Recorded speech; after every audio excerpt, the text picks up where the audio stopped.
آج بالکل میں اس وقت موجود ہوں سپریم کورٹ آف پاکستان میں، اور میرے ساتھ اس وقت قائد حزب اختلاف پاکستان تحریک انصاف عمر ایوب صاحب موجود ہیں۔ سر، اس وقت آپ سپریم کورٹ میں موجود ہیں۔ آج IMF کا وفد بھی جو ہے وہ سپریم کورٹ میں چیف جسٹس پاکستان سے ملاقات کے لیے آ رہا ہے۔ بنیادی طور پر یہ وفد کیوں آ رہا ہے اور آپ آج سپریم کورٹ کس حوالے سے ہیں؟ بسم اللہ الرحمن الرحیم۔ میں تو آیا ہوں جی کیونکہ یہاں پہ بیرسٹر سلمان اکرم راجہ صاحب پاکستان تحریک انصاف کے سیکریٹری جنرل آرگیو کر رہے ہیں ملٹری کورٹس کے کیس کو۔ میں اس کی سننے کے لیے یہاں پہ آیا ہوں، اور بہت ہی اہم کیس ہے اور اس وقت زیر سماعت ہے۔ یہاں پہ جو IMF کا وفد ہے، یہ کوئی اس کا نارمل ریویو مشن نہیں ہے۔ یہ بالخصوص وفد آیا ہوا ہے کہ دیکھیں کہ پاکستان میں آئین اور قانون کی کیا دھجیاں اڑا رہے ہیں، کیونکہ کوئی ملک ترقی نہیں کر سکتا جب تک وہاں پہ آئین اور قانون کی بالادستی نہ ہو۔ یہ دنیا میں ایک بیڈ راک ہے، مطلب بیلیف کا اور سسٹم چلانے کا۔ تو ان کو یہی نظر آ رہا ہے کہ پاکستان میں جو اس وقت سکہ رائج الوقت ہے، وہ اسی طرح ہی ہے جس طرح کہ شمالی کوریا ہو یا میانمار برما ہو، اور یہاں پہ ورچوئل مارشل لا ہے ملک میں۔ تو جب ایسے حالات ہوتے ہیں تو آپ کسی بھی تندور میں جتنا مرضی ہے آپ پیسے جو پھینکیں، اس کا کوئی فائدہ نہیں ہوتا ہے، وہ راکھ ہو جاتے ہیں۔ تو اسی طرح وہ دیکھ رہے ہیں کہ پاکستان کو یہ اماؤنٹس جو ہے وہ دی جائیں تو کہیں جائیں گی نہیں، ٹھکانے نہیں لگیں گی۔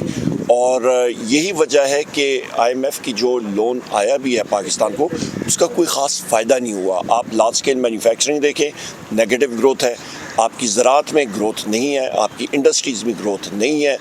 حکومت جو ہے وہ بآواز بلند غلط دعوے کر رہی ہے کہ مہنگائی کنٹرول میں آ گئی ہے، کوئی ایسی بات نہیں ہے۔ مہنگائی جو ہے وہ سیزنل ویریشنز کی وجہ سے، آپ پھر ابھی دیکھیں گے گندم کی فصل آ نہیں رہی ہے، بارشیں ہوئی نہیں ہیں، تو ایک دم آپ کی گندم کی پرائس اوپر جائے گی، گندم کی پرائس اوپر جائے گی، خود بخود آپ کی افراد زر جو ہے وہ چڑھ جائے گی۔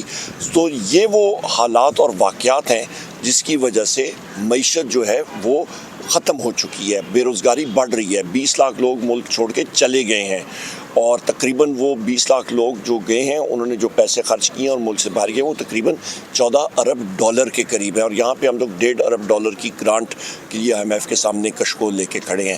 تو لہٰذا یہ وہ چیزیں یہاں پہ جسٹسز ہائی کورٹ کے خطوط لکھ رہے ہیں سپریم کورٹ کے اور کہ جی یہاں پہ آپ کا جو طریقہ کار ہے پروموشنز کا، اس سے ہم لوگ راضی نہیں ہیں۔ یہاں پہ سپریم کورٹ میں تشویش پائی جاتی ہے۔ لائرز جو ہیں، آپ نے وکلا حضرات، وہ سراپا احتجاج ہیں۔ بلوچستان میں آگ لگی ہوئی ہے، وہاں پہ جو باقی ساتھی ہیں ہمارے مارنگ بلوچ صاحبہ، ان کی سنوائی کوئی نہیں ہو رہی۔ آپ کے 8 اضلاع میں نہ پاکستان کا قومی ترانہ گایا جا رہا ہے، نہ پاکستان کا جھنڈا وہاں پہ لہرایا جا رہا ہے۔ سیکورٹی فورسز جا نہیں سکتی ہیں، Balochistan police missing in action ہے۔ میں دعوت کرتا ہوں، میں چیلنج دیتا ہوں یہاں پہ وفاق سے، کسی بھی وزیر کو، فیڈرل سیکریٹری کو، آپ کے پنجاب کے، سندھ کے آپ کے پروونشل سیکریٹریز کو، IGs کو، اور بلوچستان کے خود، کہ بغیر کسی ایسکورٹ کے، بغیر پروٹیکشن کے ذرا بلوچستان میں گھوم پھر کے تو دیکھیں نا۔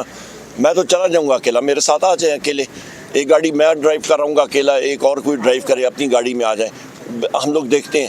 وہ تو باہر اپنی جگہوں سے نہیں نکل سکتے ہیں، وہ محسوس ڈر کے مارے۔ خط جو ہے وہ بیرسٹر علی ظفر جو پاکستان تحریک انصاف کے سینیٹر ہیں، انہوں نے جوڈیشل کمیشن کو لکھا تھا۔ کیا IMF کے سامنے بھی پاکستان تحریک انصاف اس طرح کا کوئی خط رکھے گی؟ بالکل ہم لوگ لکھیں گے، ہم لوگ ان کے ساتھ بات بھی کریں گے۔ ہمارا ڈیلیگیشن، ہم لوگ ان کے ساتھ جب میٹنگ ہوگی، ہمارے 2 وہاں پہ ممبران ہیں، بیرسٹر علی ظفر صاحب اور بیرسٹر گوہر علی خان صاحب، جو ہمارے مقام چیئرمین بھی ہیں پاکستان تحریک انصاف کے۔ بالکل جو حقائق ہیں، جو یہاں پہ ریگنگ ہوئی ہے الیکشن میں، وہ ساری کی ساری چیزیں لڑکی جائیں گی۔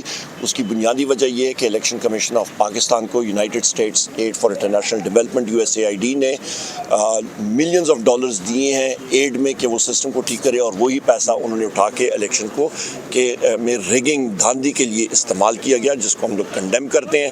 فارم 47 کی حکومت اسی طرح یہ ہم پہ رجیم مسلط کی گئی ہے، اس میں انٹیلیجنس ایجنسیز کا، باقی اسٹیبلشمنٹ کا اور کیئر ٹیکر گورنمنٹ کے ہاتھ رنگے ہوئے ہیں۔ ہم لوگ اس چیز کو کنڈیم کرتے ہیں۔ پاکستان تحریک انصاف کے بانی چیئرمین نے ایک اور خط لکھنے کا اندیا دیا ہے۔ جو پہلے لکھے گئے خط، ان پر اب تک کوئی پیش رفت ہوئی؟ آپ کو کوئی اس کا کوئی پازیٹیو جواب؟ نہیں، اس کا مجھے نہیں، پر اس کا میں لب لباب یہ کہہ سکتا ہوں، وزیر اعظم عمران خان صاحب نے جنرل عاصم منیر کو یہی کہا ہے کہ ملک میں جو اس وقت ایک بحران پایا جا رہا ہے، اور انہوں نے اپنا ایکسپیرینس بتایا بحیثیت ایک سیاسی ورکر، بحیثیت بانی پاکستان تحریک انصاف، بحیثیت سابق وزیر اعظم اور آنے والے وزیر اعظم، انہوں نے کہا دیکھیں ملک میں خلیج بڑھ رہی ہے مسلح افواج میں اور عوام میں، اور یہ بالکل بھی ملک کے لیے ٹھیک نہیں ہے۔ اس خلیج کو پورا کرنے کے لیے اہم ضروری ہے کہ ملک میں صاف شفاف انتخابات ہونے چاہیے اور ملک میں آئین و قانون کی بالادستی ہونی چاہیے۔ جس طرح میں نے آپ کے سامنے ابھی بلوچستان کے حالات بیان کیے ہیں، بتایا ہے، سو یہ وہ چیزیں ہیں جو ٹریگر پوائنٹس ہیں، فلیش پوائنٹس ہیں، جن کو ایڈریس کرنا چاہیے۔ اور وزیر اعظم عمران خان صاحب مزید بھی خطوط لکھیں، بہت اچھا ہے، اور یہ اوپن لیٹرز ہیں، ٹویٹر کے ذریعے مطلب آ رہے ہیں، پوری دنیا کو پتہ ہے، اور جو لوگ ہیں مطلب ڈیسیجن میکرز ان کو اس چیز کا مطلب بالکل نوٹس لینا چاہیے اور اس پہ ایکٹ کرنا چاہیے۔ یہ میں چیئرمین ماؤ کو میں کوٹ کرتا رہتا ہوں، انہوں نے خود ایک سوال کیا تھا اور خود جواب دیا تھا۔ انہوں نے کہا جی فوج کیا ہے؟ فوج عوام کو آپ وردی پہنا دیں تو فوج ہے۔ ہماری فوج ہے نا، کوئی خدا نخواستہ بیرون ملک کی تو کوئی فوج نہیں ہے، ہماری فوج ہے، ہماری سرحدوں کی حفاظت کر رہی ہے، مسلح افواج ہے، لہٰذا عوام اور فوج مطلب بالکل ایک ہی پیج پہ ہونی چاہیے۔ بہت شکریہ۔